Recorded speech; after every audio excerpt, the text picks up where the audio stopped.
الله أكبر.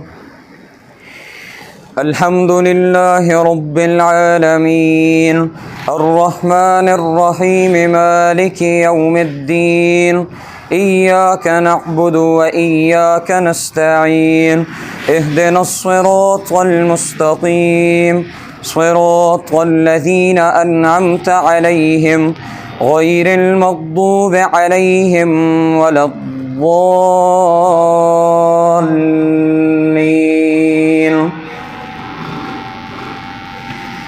أذن للذين يقاتلون بأنهم ظلموا وإن الله على نصرهم لقدير. الذين أخرجوا من ديارهم بغير حق إلا أن يقولوا ربنا الله ولولا دفع الله الناس بعضهم ببعض لهدمت صوامع وبيع وصلوات ومساجد يذكر فيها اسم الله كثيرا ولينصرن الله من ينصره إن الله لقوي عزيز. الذين إن مكناهم في الأرض أقاموا الصلاة وآتوا الزكاة وأمروا بالمعروف ونهوا عن المنكر ولله عاقبة الأمور. وإن يكذبوك فقد كذبت قبلهم قوم نوح وعاد وثمود وقوم إبراهيم وقوم لوط وأصحاب مدين وكذب موسى فأمليت للكافرين ثم أخذتهم فكيف كان نكير. فكأي من قرية أهلكناها وهي ظالمة فهي خاوية على عروشها وبئر معطلة وقصر مشيد. أفلم يسيروا في الأرض فتكون لهم قلوب يعقلون بها أو آذان يسمعون بها فإنها لا تعمى الأبصار ولكن تعمى القلوب التي في الصدور. ويستعجلونك بالعذاب ولن يخلف الله وعده وإن يوما عند ربك كألف سنة مما تعدون. وكأي من قرية أمليت لها وهي ظالمة ثم أخذتها وإلي المصير. قل يا أيها الناس إنما أنا لكم نذير مبين. فالذين آمنوا وعملوا الصالحات لهم مغفرة ورزق كريم. والذين سعوا في آياتنا معاجزين أولئك أصحاب الجحيم. وما أرسلنا من قبلك من رسول ولا نبي إلا إذا تمنى ألقى الشيطان في أمنيته فينسخ الله ما يلقي الشيطان ثم يحكم الله آياته والله عليم حكيم. ليجعل ما يلقي الشيطان فتنة للذين في قلوبهم مرض والقاسية قلوبهم وإن الظالمين لفي شقاق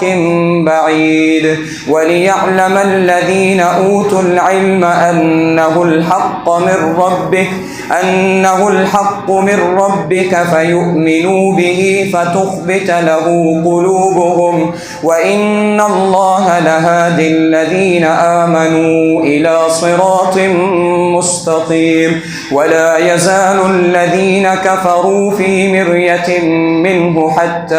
حتى تأتيهم الساعة بغتة أو يأتيهم عذاب يوم عقيم. الملك يومئذ لله يحكم بينهم فالذين آمنوا وعملوا الصالحات في جنات النعيم والذين كفروا وكذبوا بآياتنا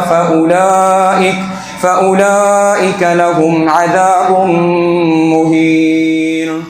الذين هاجروا في سبيل الله ثم قتلوا أو ماتوا ليرزقنهم الله رزقا حسنا وإن الله لهو خير الرازقين. ليدخلنهم مدخلا يرضونه وإن الله لعليم حليم. ذلك ومن عاقب به ثم بغي عليه لينصرنه الله إن الله لعفو غفور. ذلك بأن الله يولج الليل في النهار ويولج النهار في الليل وأن الله سميع بصير. ذلك بأن الله هو الحق وأن ما يدعون من دونه هو الباطل وأن الله هو العلي الكبير. ألم تر أن الله أنزل من السماء ماء فتصبح الأرض مخضرة إن الله لطيف خبير. له ما في السماوات وما في الأرض وإن الله لهو الغني الحميد. ذلك ومن عاقب بمثل ما عوقب به ثم بغي عليه لينصرنه الله إن الله لعفو غفور. ألم تر أن الله سخر لكم ما في الأرض والفلك تجري في البحر بأمره ويمسك السماء أن تقع على الأرض إلا بإذنه إن الله بالناس لرؤوف رحيم. وهو الذي أحياكم ثم يميتكم ثم يحييكم إن الإنسان لكفور. لكل أمة جعلنا منسكا هم ناسكوه فلا ينازعنك في الأمر وادع إلى ربك إنك لعلى هدى مستقيم. وإن جادلوك فقل الله أعلم بما تعملون. الله يحكم بينكم يوم القيامة فيما كنتم فيه تختلفون. ألم تعلم أن الله يعلم ما في السماء والأرض إن ذلك في كتاب إن ذلك على الله يسير. ويعبدون من دون الله ما لم ينزل به سلطانا وما ليس لهم به علم وما للظالمين من نصير. وإذا تتلى عليهم آياتنا بينات تعرف في وجوه الذين كفروا المنكر يكادون يسطون بالذين يتلون عليهم آياتنا قل أفأنبئكم بشر من ذلكم النار وعدها الله الذين كفروا وبئس المصير. يا أيها الناس ضرب مثل فاستمعوا له إن الذين تدعون من دون الله لن يخلقوا ذبابا ولو اجتمعوا له وإن يسلبهم الذباب شيئا لا يستنقذوه منه ضعف الطالب والمطلوب. ما قدروا الله حق قدره إن الله لقوي عزيز. الله يصطفي من الملائكة رسلا ومن الناس إن الله سميع بصير. يعلم ما بين أيديهم وما خلفهم وإلى الله ترجع الأمور. يا أيها الذين آمنوا اركعوا واسجدوا واعبدوا ربكم وافعلوا الخير لعلكم تفلحون وجاهدوا في الله حق جهاده هو اجتباكم وما جعل عليكم في الدين من حرج ملة أبيكم إبراهيم هو سماكم المسلمين من قبل وفي هذا ليكون الرسول شهيدا عليكم وتكونوا شهداء على الناس فأقيموا الصلاة وآتوا الزكاة واعتصموا بالله هو مولاكم فنعم المولى ونعم النصير. قد أفلح المؤمنون الذين هم في صلاتهم خاشعون والذين هم عن اللغو معرضون والذين هم للزكاة فاعلون والذين هم لفروجهم حافظون إلا على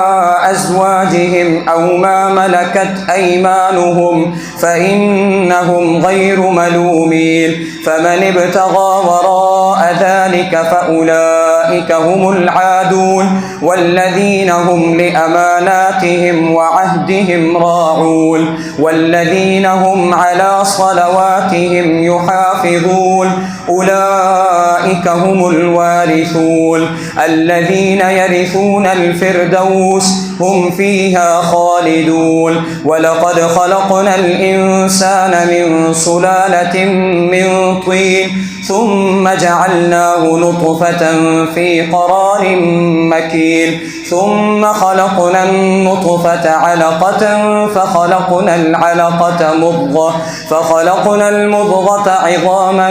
فكسونا العظام لحما ثم أنشأناه خلقا آخر فتبارك الله أحسن الخالقين. ثم إنكم بعد ذلك لميتون ثم إنكم يوم القيامة تبعثون. ولقد خلقنا فوقكم 7 طرائق وما كنا عن الخلق غافلين وأنزلنا من السماء ماء بقدر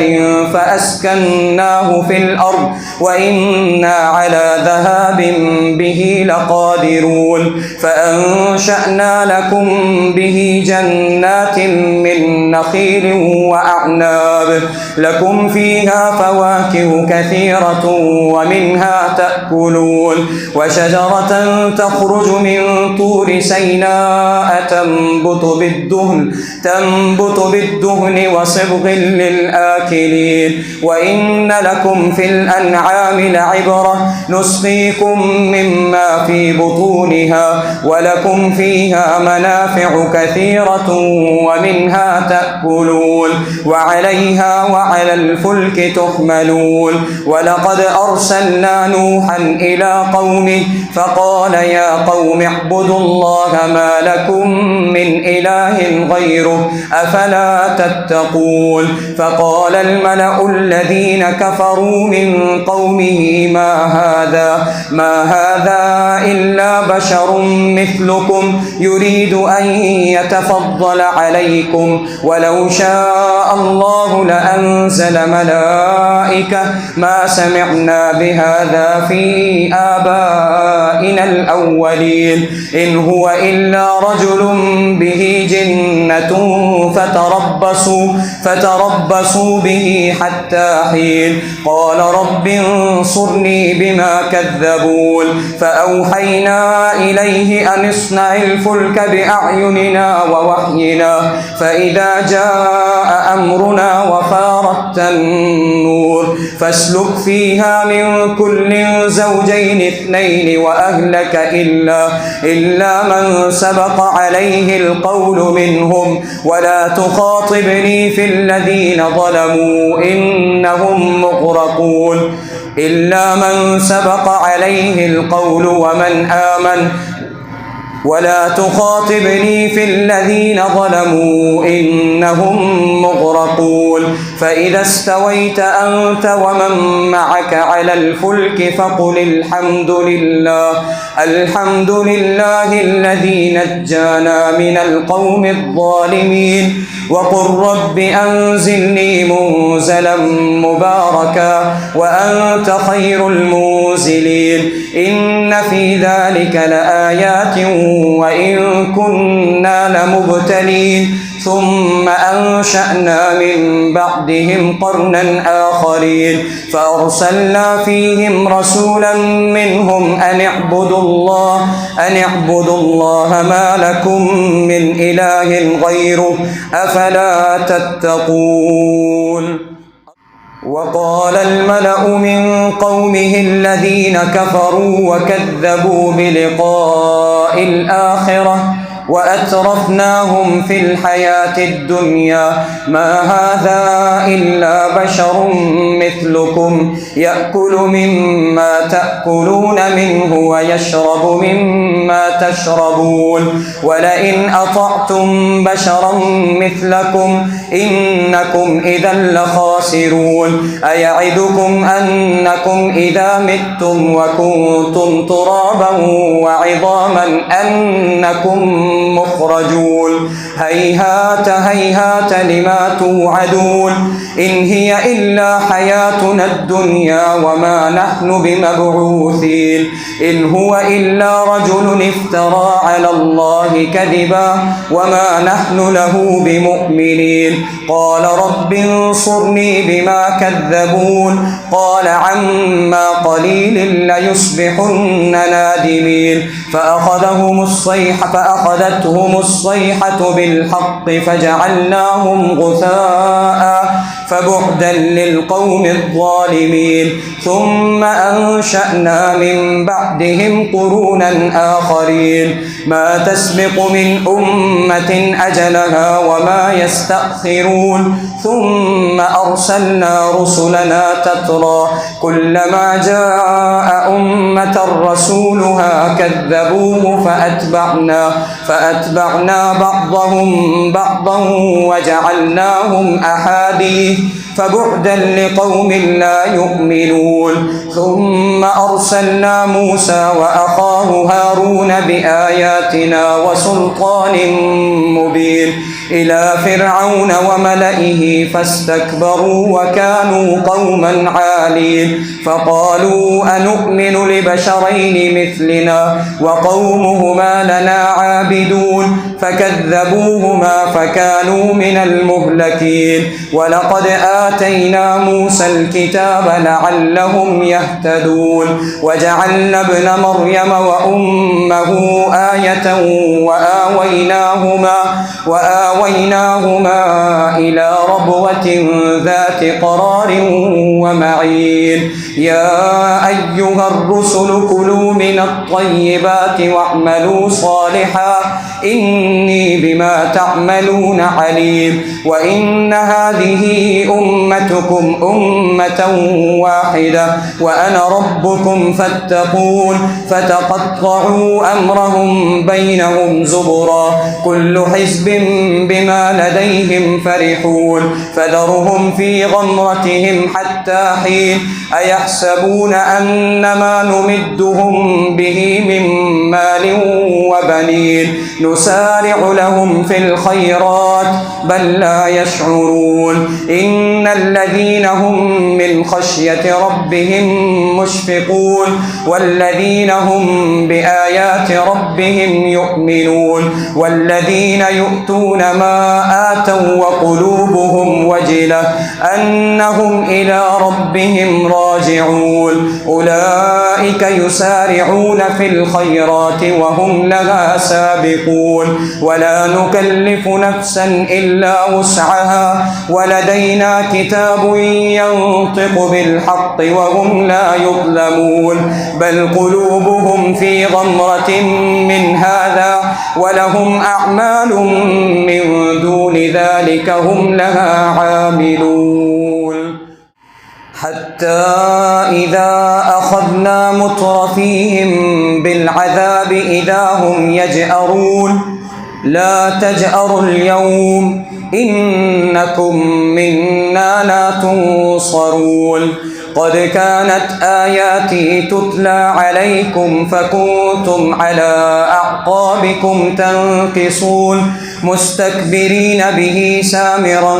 تهجرون أفلم يدبروا القول أم جاءهم ما لم يأت آباءهم الأولين أم لم يعرفوا رسولهم فهم له منكرون أم يقولون به جنة بل جاءهم بالحق وأكثرهم للحق كارهون ولو اتبع الحق أهواءهم لفسدت السماوات والأرض ومن فيهن بل أتيناهم بذكرهم فهم عن ذكرهم معرضون أم تسألهم خرجا فخراج ربك خير وهو خير الرازقين وإنك لتدعوهم إلى صراط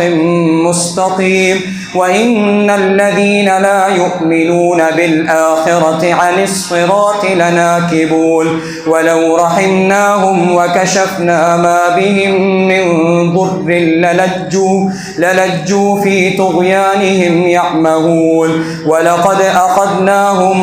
بالعذاب فما استكانوا لربهم وما يتضرعون حتى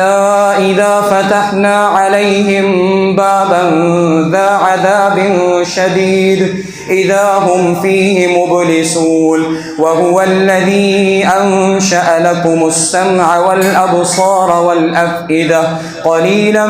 ما تشكرون وهو الذي ذرأكم في الأرض وإليه تحشرون وهو الذي يحيي ويميت وله اختلاف الليل والنهار أفلا تعقلون بل قالوا مثل ما قال الأولون قالوا أئذا متنا وكنا ترابا وعظاما أئنا لمبعوثون لقد وعدنا نحن وآباؤنا هذا من قبل إن هذا إلا أساطير الأولين قل لمن الأرض ومن فيها إن كنتم تعلمون سيقولون لله قل أفلا تذكرون قل من رب السماوات السبع ورب العرش العظيم سيقولون لله قل أفلا تتقون قل من بيده ملكوت كل شيء وهو يجير ولا يجار عليه إن كنتم تعلمون سيقولون لله قل فأنا تسحرون بل أتيناهم بالحق وإنهم لكاذبون ما اتخذ الله من ولد وما كان معه من إله إذا لذهب كل إله بما خلق ولعلى بعضهم على بعض سبحان الله عما يصفون عالم الغيب والشهادة فتعالى عما يشركون قل رب إما تريني ما يوعدون رب فلا تجعلني في القوم الظالمين وإنا على أن نريك ما نعدهم لقادرون ادفع بالتي هي أحسن السيئة نحن أعلم بما يصفون وقل رب أعوذ بك من همزات الشياطين وأعوذ بك رب أن يحضرون حتى إذا جاء أحدهم الموت قال رب ارجعون لعلي أعمل صالحا فيما تركت كلا إنها كلمة هو قائلها ومن ورائهم برزخ إلى يوم يبعثون فإذا نفخ في الصور فلا أنساب بينهم ولا يتساءلون فمن ثقلت موازينه فأولئك هم المفلحون ومن خفت موازينه فأولئك الذين خسروا أنفسهم في جهنم خالدون تلفح وجوههم النار وهم فيها كالحون ألم تكن آياتي تتلى عليكم فكنتم بها تكذبون قالوا ربنا غلبت علينا شقوتنا وكنا قوما ضالين ربنا أخرجنا منها فإن عدنا فإنا ظالمون قال اخسئوا فيها ولا تكلمون إنه كان فريق من عبادي يقولون ربنا آمنا فاغفر لنا وارحمنا وأنت خير الراحمين فاتخذتموهم سخريا حتى أنسوكم ذكري وكنتم منهم تضحكون إني جزيتهم اليوم بما صبروا أنهم هم الفائزون قال كم لبثتم في الأرض عدد سنين قالوا لبثنا يوما أو بعض يوم فاسأل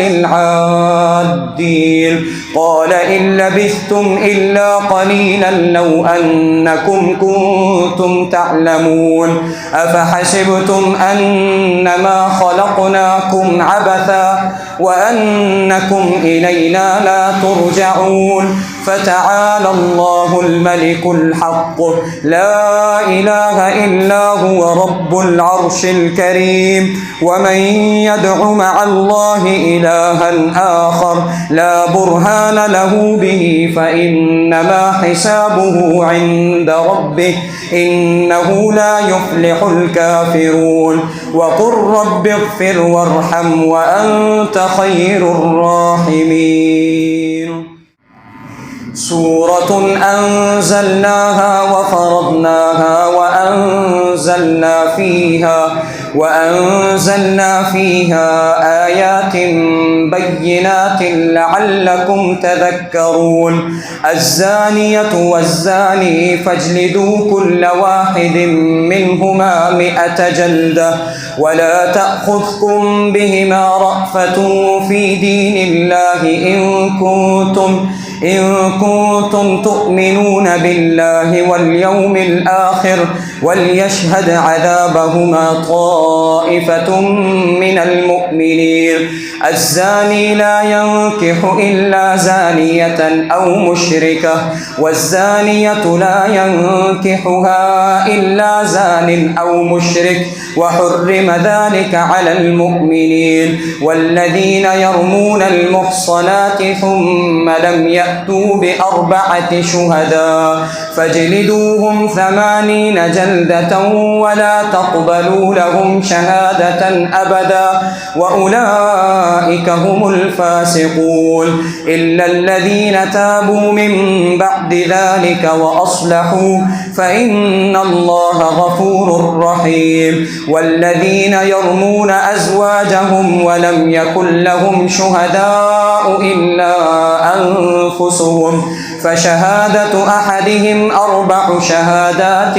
بالله إنه لمن الصادقين والخامسة أن لعنة الله عليه إن كان من الكاذبين ويدرأ عنها العذاب أن تشهد 4 شهادات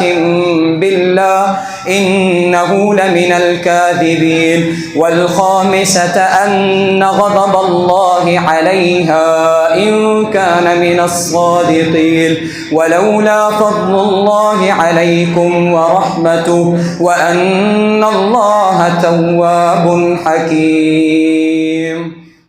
إن الذين جاءوا بالإفك عصبة منكم لا تحسبوه شرا لكم بل هو خير لكم لكل امرئ منهم ما اكتسب من الإثم والذي تولى كبره منهم له عذاب عظيم لولا إذ سمعتموه ظن المؤمنون والمؤمنات بأنفسهم خيرا وقالوا هذا إفك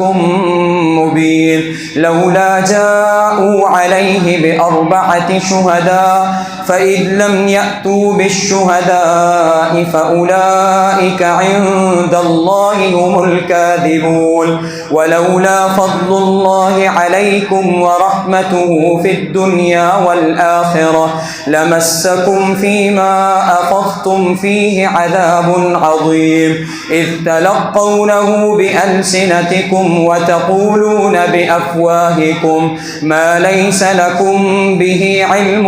وتحسبونه هينا وهو عند الله عظيم ولولا إذ سمعتموه قلتم ما يكون لنا أن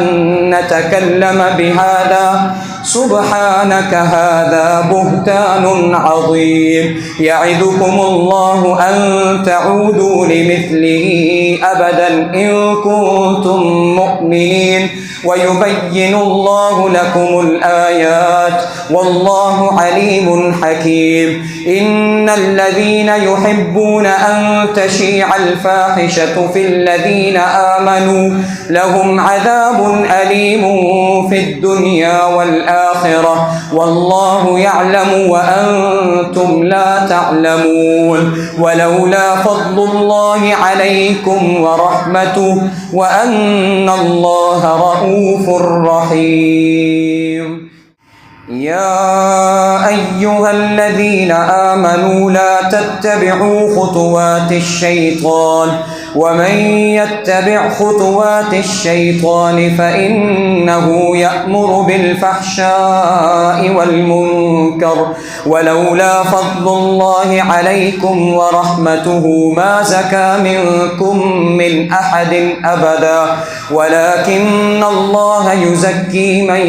يشاء والله سميع عليم ولا يأتل أولو الفضل منكم والسعة أن يؤتوا أولي القربى والمساكين والمهاجرين في سبيل الله وليعفوا وليصفحوا ألا تحبون أن يغفر الله لكم والله غفور رحيم إن الذين يرمون المحصنات الغافلات المؤمنات لعنوا في الدنيا والآخرة ولهم عذاب عظيم يوم تشهد عليهم ألسنتهم وأيديهم وأرجلهم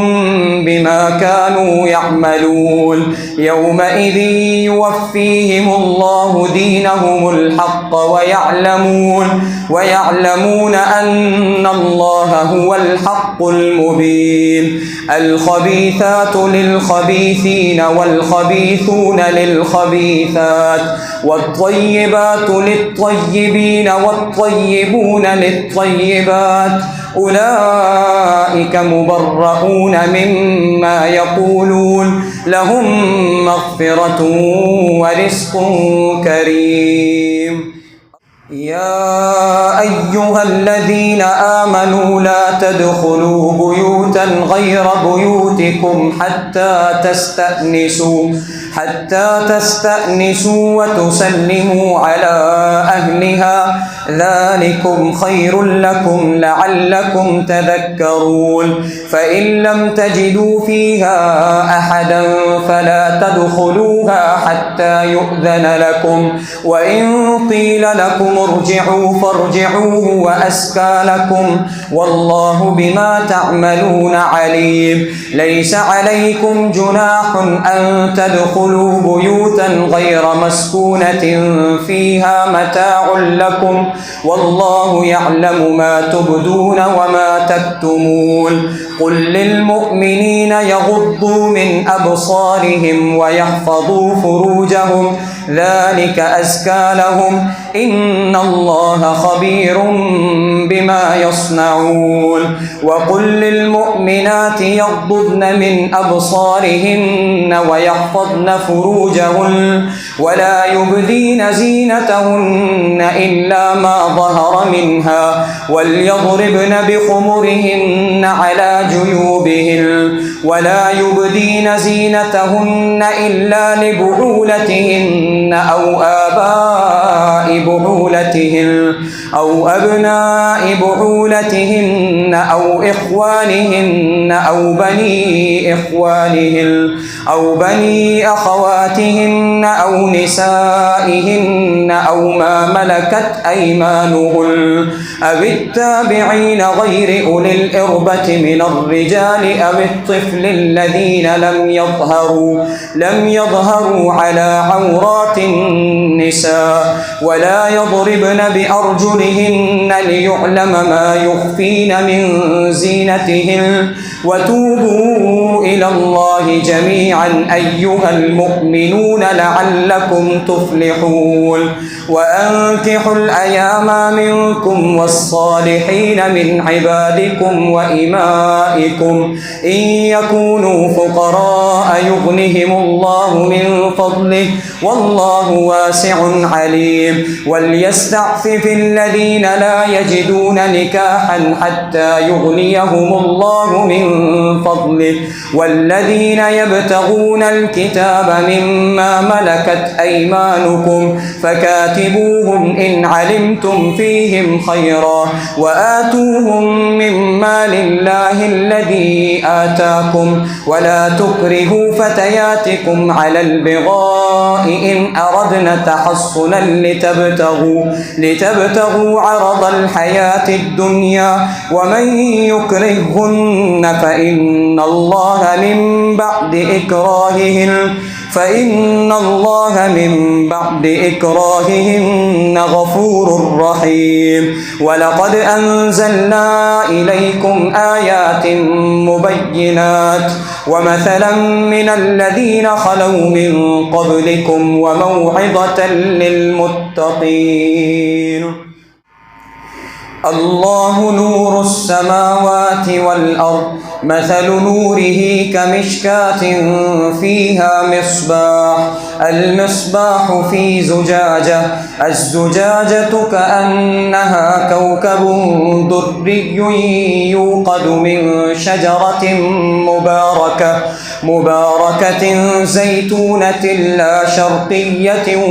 ولا غربية يكاد زيتها يضيء ولو لم تمسسه نار نور على نور يهدي الله لنوره من يشاء ويضرب الله الأمثال للناس والله بكل شيء عليم في بيوت أذن الله أن ترفع ويذكر فيها اسمه يسبح له فيها بالغدو والآصال رجال لا تلهيهم تجارة ولا بيع عن ذكر الله وإقام الصلاة وإيتاء الزكاة يخافون يوما تتقلب فيه القلوب والأبصار ليجزيهم الله أحسن ما عملوا ويزيدهم من فضله والله يرزق من يشاء بغير حساب والذين كفروا أعمالهم كسراب بقيعة يحسبه الظمآن ماء حتى إذا جاءه لم يجده شيئا ووجد الله عنده فوفاه حسابه والله سريع الحساب أو كظلمات في بحر لجي يغشاه موج من فوقه سحاب ظلمات بعضها فوق بعض إذا أخرج يده لم يكد يراها ومن لم يجعل الله له نورا فما له من نور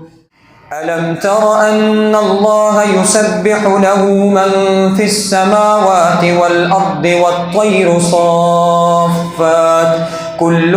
قد علم صلاته وتسبيحه والله عليم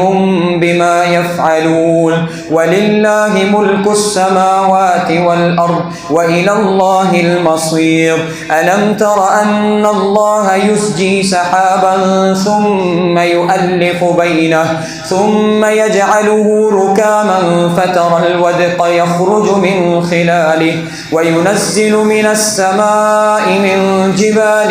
فيها من برد فيصيب به من يشاء ويصرفه عن من يشاء يكاد سنا برقه يذهب بالأبصار يقلب الله الليل والنهار إن في ذلك لعبرة لأولي الأبصار والله خلق كل دابة مما فمنهم من يمشي على بطنه ومنهم من يمشي على رجلين ومنهم من يمشي على أربع يخلق الله ما يشاء إن الله على كل شيء قدير لقد أنزلنا آيات مبينات والله يهدي من يشاء إلى صراط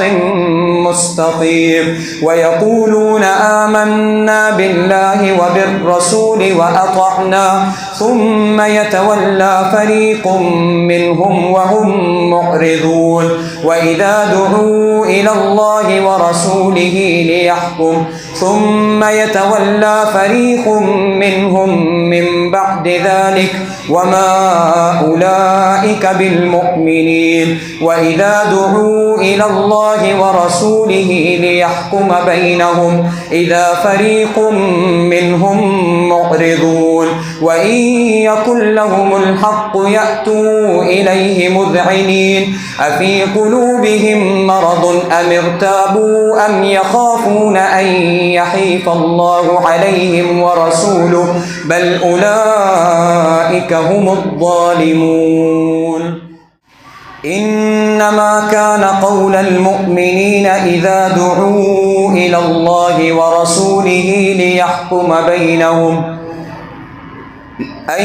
يقولوا سمعنا وأطعنا وأولئك هم المفلحون ومن يطع الله ورسوله ويخشى الله ويتقه فأولئك هم الفائزون وأقسموا بالله جهد أيمانهم لئن أمرتهم ليخرجن قل لا تقسموا طاعة معروفة إن الله خبير بما تعملون قل أطيعوا الله وأطيعوا الرسول فإن تولوا فإنما عليه ما حمل وعليكم ما حملتم وإن تطيعوه تهتدوا وما على الرسول إلا البلاغ المبين وعد الله الذين آمنوا منكم وعملوا الصالحات ليستخلفنهم في الأرض كما استخلف الذين من قبلهم وليمكنن لهم دينهم الذي ارتضى لهم وليبدلنهم من بعد خوفهم أمنا يعبدونني لا يشركون بي شيئا ومن كفر بعد ذلك فأولئك هم الفاسقون وأقيموا الصلاة وآتوا الزكاة وأطيعوا الرسول لعلكم ترحمون لا تحسبن الذين كفروا معجزين في الأرض ومأواهم النار ولبئس المصير يا أيها الذين آمنوا ليستأذنكم الذين ملكت أيمانكم والذين لم يبلغوا الحلم منكم 3 مرات من قبل صلاة الفجر وحين تضعون ثيابكم من الظهيرة ومن بعد صلاة العشاء 3 عورات لكم ليس عليكم ولا عليهم جناح بعدهن طوافون عليكم بعضكم على بعض كذلك يبين الله لكم الآيات والله عليم حكيم. وإذا بلغ الأطفال منكم الحلم فليستأذنوا كما استأذن الذين من قبلهم كذلك يبين الله لكم آياته والله عليم حكيم. والقواعد من النساء اللاتي لا يرجون نكاحا فليس عليهن جناح أن يضعن ثيابهن غير متبرجات بزينة وأن يستعففن خير لهن والله سميع عليم. ليس على الأعمى حرج ولا على الأعرج حرج ولا على المريض حرج ولا على أنفسكم أن تأكلوا من بيوتكم أو بيوت آبائكم أو بيوت أمهاتكم أو بيوت إخوانكم أو بيوت أخواتكم أو بيوت أعمامكم أو بيوت عماتكم أو بيوت أخوالكم أو بيوت خالاتكم أو ما ملكتم مفاتحه أو صديقكم ليس عليكم جناح أن تأكلوا جميعا أو أشتاتا فإذا دخلتم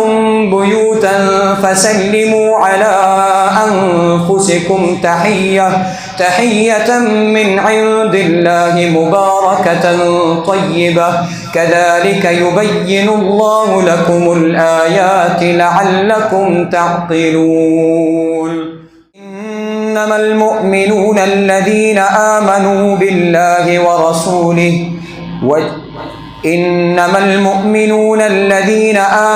بالله ورسوله ثم لم يرتابوا. إنما المؤمنون الذين آمنوا بالله ورسوله وإذا كانوا معه على أمر جامع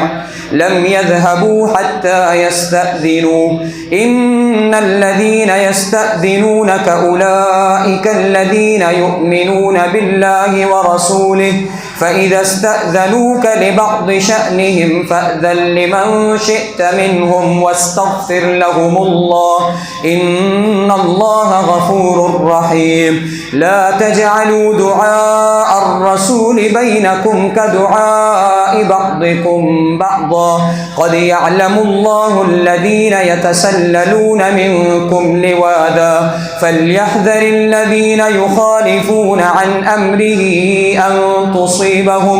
أن تصيبهم فتنة أو يصيبهم عذاب أليم. ألا إن لله ما في السماوات والأرض قد يعلم ما أنتم عليه ويوم يرجعون إليه فينبئهم بما عملوا والله بكل شيء عليم. تبارك الذي نزل الفرقان على عبده ليكون للعالمين نذيرا الذي له ملك السماوات والأرض ولم يتخذ ولدا ولم يكن له شريك في الملك وخلق كل شيء فقدره تقديرا واتخذوا من دونه آلهة لا يخلقون شيئا وهم يخلقون ولا يملكون لأنفسهم ضرا ولا نفعا ولا يملكون موتا ولا حياة ولا نشورا. وقال الذين كفروا إن هذا إلا إفك افتراه وأعانه عليه قوم آخرون فقد جاءوا ظلما وزورا. وقالوا أساطير الأولين اكتتبها فهي تملى عليه بكرة وأصيلا قل أنزله الذي يعلم السر في السماوات والأرض إنه كان حليما غفورا وقالوا ما لهذا الرسول يأكل الطعام ويمشي في الأسواق لولا أنزل إليه ملك فيكون معه نذيرا أو يلقى إليه كنز أو تكون له جنة يأكل منها وقال الظالمون إن تتبعون إلا رجلا مسحورا انظر كيف ضربوا لك الأمثال فضلوا فلا يستطيعون سبيلا تبارك الذي إن شاء جعل لك خيرا من ذلك جنات تجري من تحتها الأنهار ويجعل لك قصورا بل كذبوا بالساعة وأعتدنا لمن كذب بالساعة سعيرا إذا رأتهم من مكان بعيد سمعوا لها تغيظا وزفيرا وإذا ألقوا منها مكانا ضيقا مقرنين دعوا هنالك ثبورا لا تدعوا اليوم ثبورا واحدا وادعوا ثبورا كثيرا قل أذلك خير أم جنة الخلد التي وعد المتقون كانت لهم جزاء ومصيرا لهم فيها ما يشاءون خالدين كان على ربك وعدا مسئولا ويوم يحشرهم وما يعبدون من دون الله فيقول أأنتم أضللتم عبادي هؤلاء أم هم ضلوا السبيل قالوا سبحانك ما كان ينبغي لنا أن نتخذ من دونك من أولياء ولكن متعتهم وآباءهم حتى نسوا الذكر وكانوا قوما بورا فقد كذبوكم بما تقولون فما تستطيعون صرفا ولا نصرا ومن يظلم منكم نذقه عذابا كبيرا وما أرسلنا قبلك من المرسلين إلا إنهم ليأكلون الطعام ويمشون في الأسواق وجعلنا بعضكم لبعض فتنة أتصبرون وكان ربك بصيرا.